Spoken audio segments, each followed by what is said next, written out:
Hello दोस्तों, स्वागत है आपका इंडो ड्रामा चैनल पे। दोस्तों, काफ़ी समय से हम एक सवाल का जवाब ढूंढ रहे थे, लेकिन हमें मिल नहीं रहा था कि ये कोरोना वायरस वैक्सीन कब आएगा, कौन सा देश इसे लॉन्च करेगा, कौन सा देश इसे ऑफिशियली डिक्लेयर करेगा। जी हाँ दोस्तों, इस सवाल का जवाब मिल चुका है। मैंने काफ़ी सारे वीडियोस इसके लिए अपलोड भी किए थे जो प्रिडिक्शन कर रहे थे कि इस समय तक कोरोना वायरस वैक्सीन मार्केट में अवेलेबल रहेगी। और दोस्तों, मैंने जो लास्ट अपने जो वीडियो पे जो कोरोना वायरस वैक्सीन के ऊपर में था, उसमें ने ये बताया था कि रशिया ने यह भी क्लेम किया था कि वो अगस्त 10 तारीख से लेकर अगस्त 20 तारीख के बीच में एक वैक्सीन लॉन्च करेगा जो वर्ल्ड का पहला कोरोना वायरस वैक्सीन होगा। और 11 अगस्त 2020 को इस बात को ऑफिशियली डिक्लेयर भी कर दिया गया है। जी हाँ दोस्तों, 11 अगस्त 2020 रशिया ने दुनिया का पहला कोरोना वायरस वैक्सीन रजिस्टर कर दिया है, ऑफिशियली डिक्लेयर कर दिया है कि ये दुनिया का सबसे पहला कोरोना वायरस वैक्सीन है। इस वैक्सीन को डेवलप किया गया है गैमलिया रिसर्च इंस्टीट्यूट और रशिया के डिफेंस मिनिस्ट्री की कोलैबोरेशन से। दोस्तों, इस वैक्सीन का नाम भी डिस्क्लोज कर दिया गया है। इस वैक्सीन का नाम इस वीडियो में हम देखने वाले हैं, तो चलिए दोस्तों कुछ नया जान लेते हैं।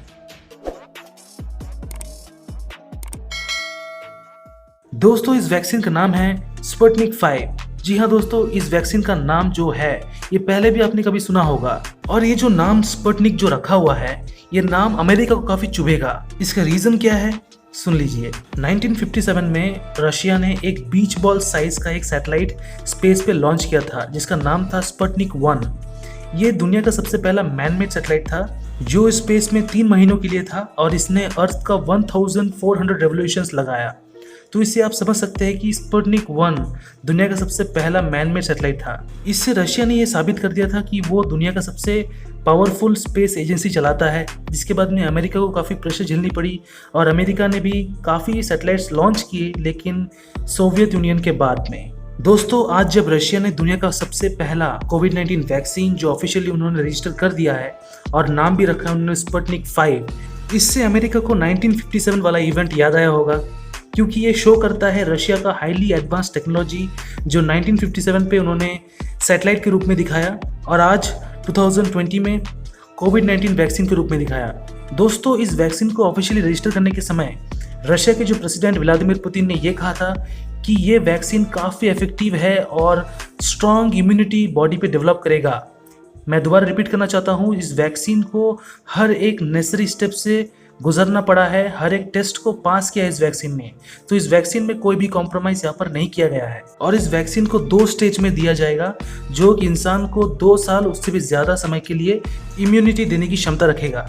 और यहाँ पर रशिया के प्रेसिडेंट व्लादिमीर पुतिन ने एक बात कहा है जो काफ़ी ज़्यादा हाईलाइट हुआ है कि उनकी एक बेटी को यहाँ पर वैक्सीन दिया गया था और वैक्सीन देने के बाद में बॉडी पे हुए वाले जितने भी डेवलपमेंट है उसके बारे में भी बताया गया था। इस वैक्सीन को देने के बाद शरीर पे थोड़ा टेम्परेचर रेस हुआ था, 38 डिग्री सेल्सियस बढ़ी थी, उसके बाद में वो ग्रेजुअली डिक्रीज हो गई थी उसी दिन। सेकेंड स्टेज की वैक्सीन को देने के बाद भी सेम हुआ, जो ये शो करता है कि ये वैक्सीन देने के बाद शरीर का टेम्परेचर थोड़ा बहुत बढ़ता है, लेकिन कोई दूसरे साइड इफेक्ट्स इस वैक्सीन के नहीं है। दोस्तों, ये जो कोविड-19 वैक्सीन स्पुतनिक 5 है, इसका प्रोडक्शन सितंबर मंथ से शुरू होगा। जो किरिल डिमिट्रिव है, जो रशिया के डायरेक्ट इन्वेस्टमेंट फंड के हेड है, उन्होंने ये बात कहा था और यहाँ पर इन्होंने ये भी कहा है कि इस वैक्सीन का 1 बिलियन डोज बनाया जाएगा। दोस्तों, यहाँ पर जो हम अपनी तरफ से सोच रहे हैं कि इस वैक्सीन को इंडिया में भी सप्लाई किया जाएगा, क्या इंडिया इस वैक्सीन की मांग करेगी? जी हाँ दोस्तों, इसके लिए इंडियन गवर्नमेंट प्लानिंग कर रही है। वो चाहती है कि टाई अप कर रशिया के साथ में और प्लानिंग भी कर रही है। इसके लिए एक कमेटी बनाई है जो रशिया से कैसे लॉजिस्टिक्स को एक्सपोर्ट करे और यहाँ से कैसे इंपोर्ट किया जाएगा, इसके ऊपर में डिस्कशन चल रही है। कमेटी बनाई गई है और हेल्थ सेक्रेटरी की तरफ से कहा भी गया है कि इनिशिएटिव ले ली गई है। सो इंडियन गवर्नमेंट यहाँ पर चाहती है कि इस वैक्सीन को लाया जाए। दोस्तों, यहाँ पर वर्ल्ड हेल्थ ऑर्गेनाइजेशन ने ये कहा है कि इस वैक्सीन को मार्केट में आने से पहले एक प्री क्वालिफिकेशन टेस्ट से गुजरना पड़ेगा जो वर्ल्ड हेल्थ ऑर्गेनाइजेशन कंडक्ट करेगा। इस प्री क्वालिफिकेशन टेस्ट में आने के लिए सबसे ज़्यादा एफिशिएंसी चाहिए होगी, इस वैक्सीन को बहुत ज़्यादा अच्छा रिजल्ट होना चाहिए, सेफ्टी पॉइंट ऑफ व्यू से बहुत अच्छा होना चाहिए, एफिशिएंसी बहुत अच्छा होना चाहिए। इस सभी एस्पेक्ट से देखने के बाद ही इस वैक्सीन को इस टेस्टिंग के लिए अप्रूवल दिया जाएगा। उसके बाद में इस क्वालिफिकेशन के टेस्ट को पास करने के बाद ही ये वैक्सीन मार्केट में लॉन्च की जाएगी, जो यहाँ पर वर्ल्ड हेल्थ ऑर्गेनाइजेशन का एक मेन टेस्ट होगा इस वैक्सीन के लिए। और दोस्तों, यहाँ पर फिलीपीन के जो प्रेसिडेंट है रोड्रिगो ड्यूटर्टे, उन्होंने एक्सेप्ट किया है इस रशिया के वैक्सीन को और रशिया के ऑफर को और उन्होंने ये कहा कि ये वैक्सीन जब मेरे देश में आएगी तो सबसे पहले ये मेरे ऊपर एक्सपेरिमेंट किया जाए और इसके बाद ही मेरे देश के लोगों को ये वैक्सीन दिया जाए। दोस्तों, इस वीडियो पे अब तक हम इस वैक्सीन के बारे में अच्छी अच्छी बातें सुन रहे हैं, लेकिन अब हम कुछ इस वैक्सीन के बारे में बुरी बुरी बातें भी सुन लेते हैं।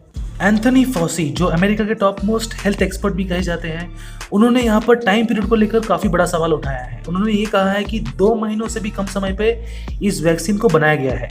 क्या इस तरह के वैक्सीन के ऊपर में हमें रिलाई करना चाहिए? लेकिन दोस्तों, आप क्या सोचते हैं इसके बारे में? आप क्या सोचते हैं इस वैक्सीन के बारे में? आपका एक रिसर्च होगा, आपका एक पर्सपेक्टिव होगा, उसके हिसाब से इस वैक्सीन के बारे में आपका सोच क्या है, कमेंट करके बताइएगा। आशा करता हूँ ये वीडियो आपको अच्छा लगा होगा। अच्छा लगा हो तो लाइक कर दीजिए, चैनल को सब्सक्राइब कर दीजिए, अपने दोस्तों से शेयर कीजिए। फिर मिलेंगे और एक वीडियो पे।